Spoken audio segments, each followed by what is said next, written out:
자, 오늘은 지난 시간에 이어서 계속해서 학개서 말씀을 나누도록 하겠습니다. 지난 시간에 말씀드렸던 것처럼 1차 포로 귀환, 바벨론으로 끌려갔던 이스라엘 백성들의 1차 포로 귀환이 있었습니다.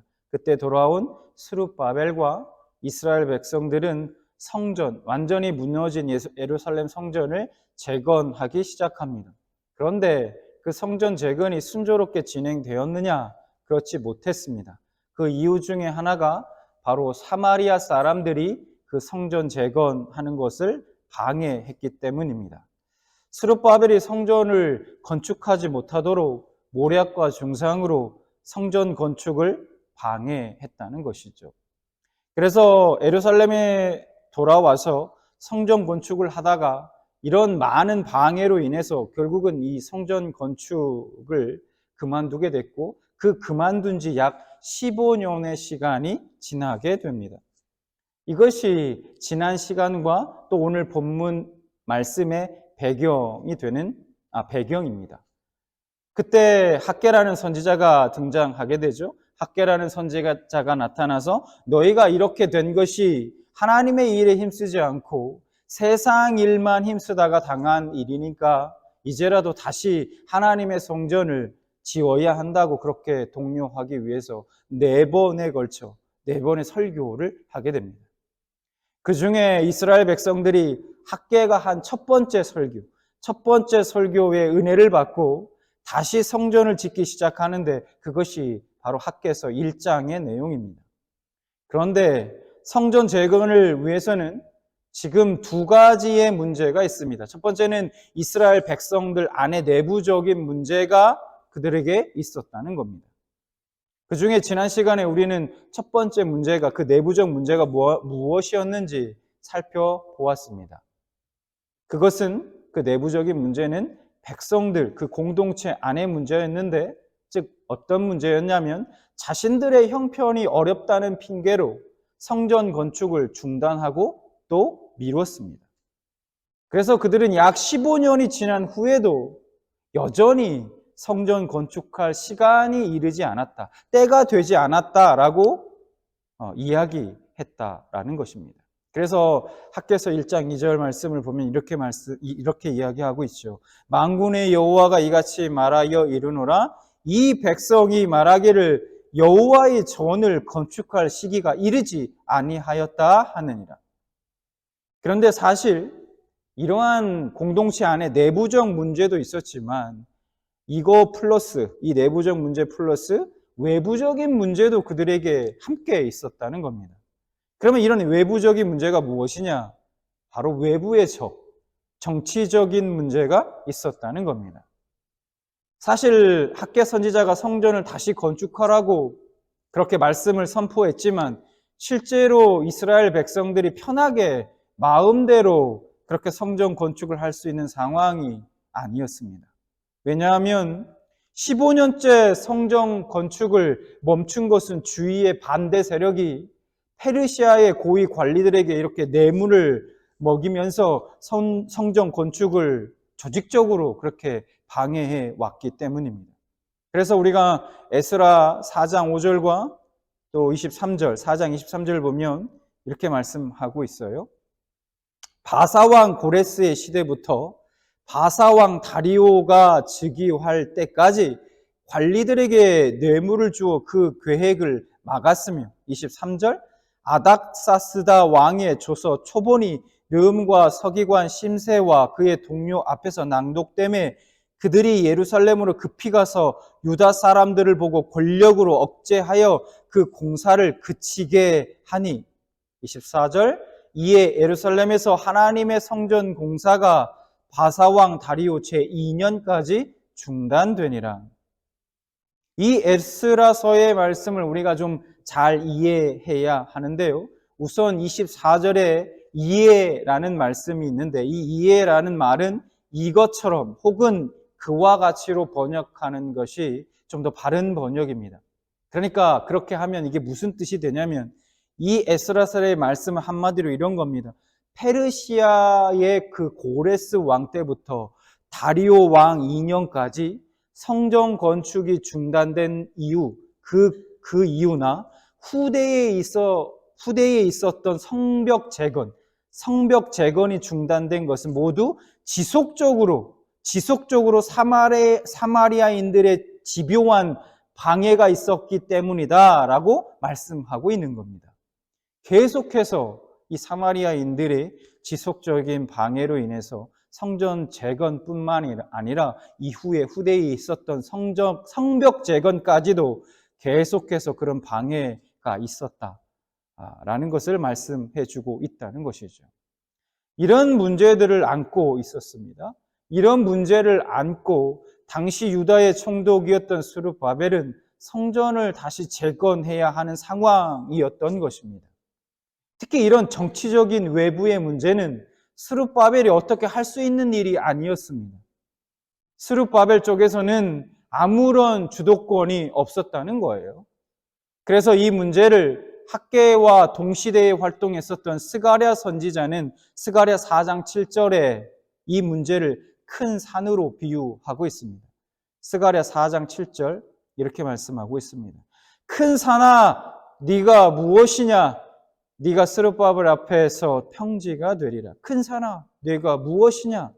라고 말씀하고 있어요. 큰 산이라는 것은 지금 스룹바벨이 당하고 있는 어려움, 그런 곤란함, 심리적인 어떤 부담감도 있을 겁니다. 지도자로서 예루살렘의 성전을 지으면서 겪는 마음의 그 부담감, 당하는 그 어려움이 스룹바벨에게 있어서 큰 산인 것입니다.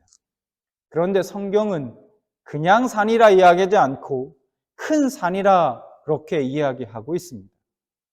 그 큰 산이 스룹바벨 앞에 있습니다. 큰 산들 앞에 서 있는 스룹바벨을 보면서 여러분 우리는 우리에게 이런 질문을 해보게 됩니다. 내가 지금 지고 있는 어려움이 무엇인가? 나를 짓누르고 있는 그 어떤 문제가 무엇인가? 이것을 어떻게 해야 하나? 나를 한숨 짓게 하는 그 큰 산이 무엇이냐는 겁니다. 주도권이 나에게 있을 때 내가 할 수 있는 것은 큰 산이 아닙니다. 큰 산은 아무리 내가 몸부림치고 내가 아무리 노력해봐도 안 되는 어떤 문제인 것입니다. 주도권이 상대방에게 있습니다. 이 스룹바벨이 예루살렘에서 노력해도 안 되는 것이죠. 주도권이 나에게 있지 않고 해결할 수 있는 것은 아무것도 없기 때문입니다.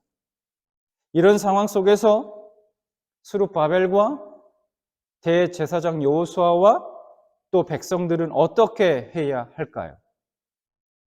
하나님은 학계 선지를 통해 말씀하십니다. 오늘 본문 말씀입니다. 12절. 스알디엘의 아들 스룹바벨아, 요사닥의 아들 대제사장 여호수아와 남은 모든 백성이 그들의 하나님 여호와의 목소리와 선지자 학계의 말을 들었으니 이는 그들의 하나님 여호와께서 그를 보내셨음이라. 백성이 다 여호와를 경외하매. 선지자 학계가 이런 상황 속에서 선지자 학계가 이스라엘 백성들에게 하나님의 말씀을 선포했습니다. 그때 이스라엘 백성들은 어떤 반응을 보였다고 말씀합니까? 우선 스룹바벨과 백성들은 선지자 학계의 메시지의 기원이 어딘지, 어디서 스룹바벨 학계가 그 메시지를 지금 전하고 있는지, 어떤 메시지를 전하고 있는지 그 기원이 어딘지를 백성들은 보았습니다. 그들은 인간 학계의 말을 들었지만 그것이 하나님의 말씀이라는 사실, 하나님으로부터 나온 말씀이라는 사실을 알았습니다.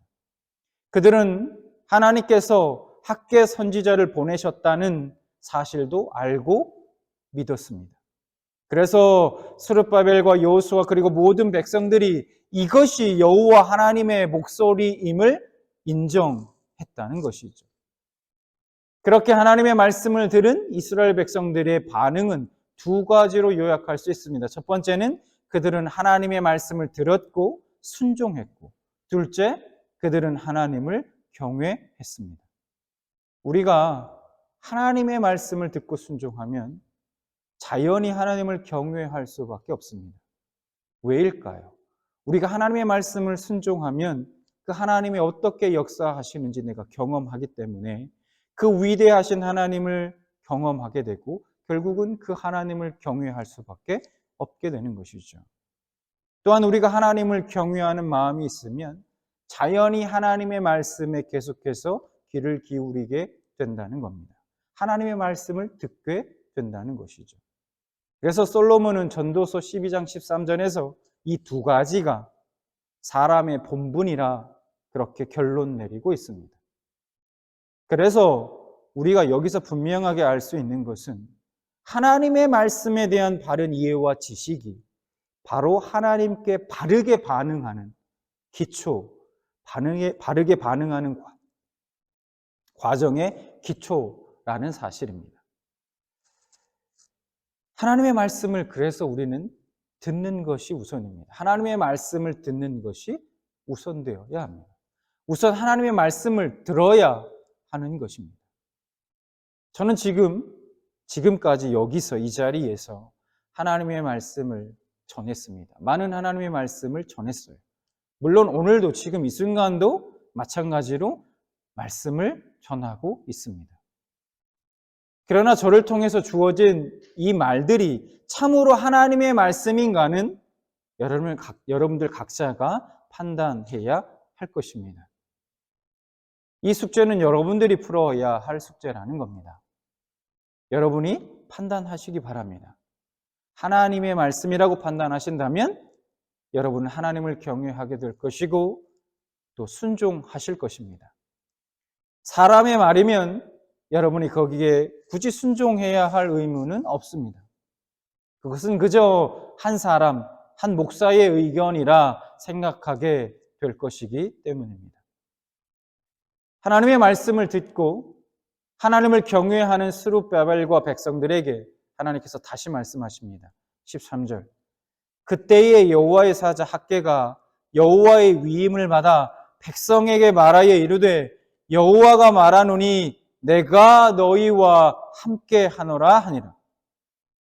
여러분, 큰 산을 만났을 때 그 산을 넘고 계속해서 우리를 인도하고 우리를 끌어가는 힘이 어디에서 나오는지 아십니까?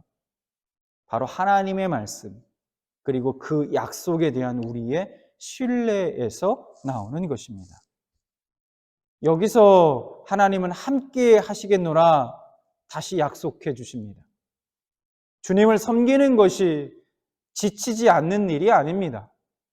우리가 신앙생활을 하고 있지만 세상 가운데 우리가 신앙인으로서 살아가는 것, 하나님을 섬기며 살아가는 것 결코 만만치 않은 일이라는 겁니다. 지칠 때로는 지칠 때도 있는 일이라는 겁니다. 주님을 섬기고 살아간다고 해서 큰 산을 안 만나는 것도 아니고 그 큰 산이 나만 비껴가는 것도 아닙니다. 그래서 우리는 하나님의 약속의 말씀이 필요합니다. 우리가 아무리 지쳐 있다고 할지라도 하나님께서 내가 너와 함께 하겠다라고 약속을 주시면 우리는 다시 힘을 얻는 것입니다. 내가 너희와 함께 한다. 여러 가지 어려움 가운데 서 있는 그 스룹바벨과 백성들에게 하나님께서 함께 하신다는 것입니다. 여러분, 하나님이 우리에게 때로 허락하시는 큰 산을 주시는 것은 우리로 하여금 절망하라고, 좌절하고 주저앉으라고 주시는 것은 아닙니다. 앞서 함께 봤던 스가랴 4장 7절 말씀을 다시 한번 보면 큰 산아 네가 무엇이냐? 네가 스룹바벨 앞에서 평지가 되리라. 그 큰 산이 스룹바벨 앞에서 평지가 된다고 말씀하십니다.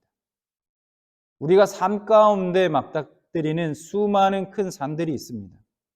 내가 어찌할 수 없는, 내게 주도권이 없는 그런 일들 말입니다. 이때 우리가 해야 할 일이 무엇입니까? 우리가 할 수 있는 것은 하나님의 말씀을 듣고 순종하는 것. 그 하나님을 경외하고 끝까지 의지하는 것입니다. 여러분, 내가 할 수 있는 일, 그것은 하나님의 일이 아닙니다. 내가 할 수 없는 일, 결코 넘을 수 없는 큰 산, 내가 건널 수 없는 큰 넓은 바다이기 때문에 하나님만이 하실 수 있는 하나님의 일인 것입니다. 13절에 하나님께서 함께 하시겠다고 약속하셨습니다. 그 약속이 구체적으로 어떻게 이루어지는가? 14절 말씀 보겠습니다.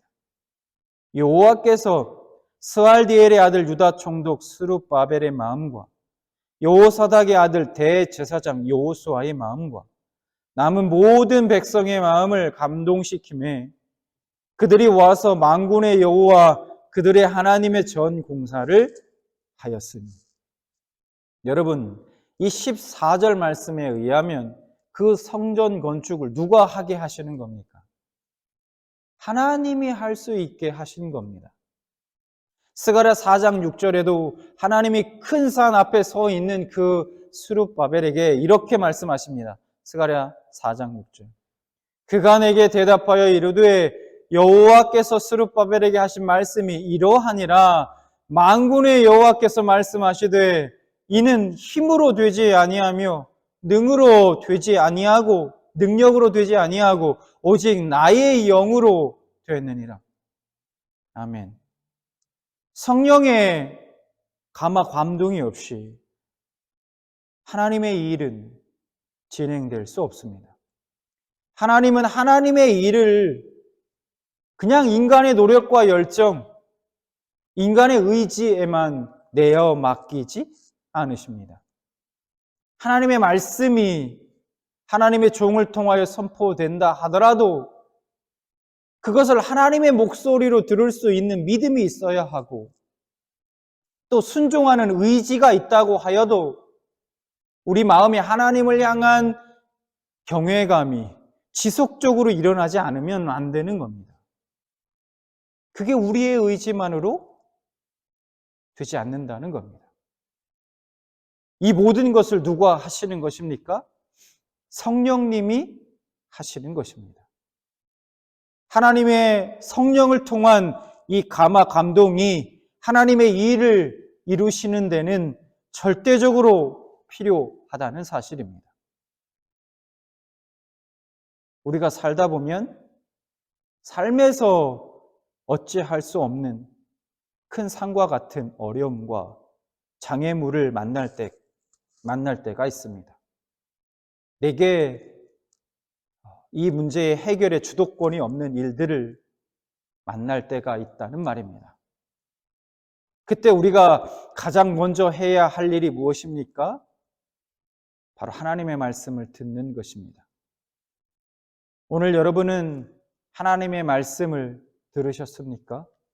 듣고 계십니까? 김대선 목사의 의견을 듣고 계십니까? 하나님의 말씀을 듣는 자들에게는 소망이 있습니다. 하나님의 말씀을 듣는 자들은 하나님에 대한 경외감이 일어나게 되고 순종하게 됩니다. 그리고 하나님은 우리에게 계속해서 신실하게 약속의 말씀을 주실 것입니다.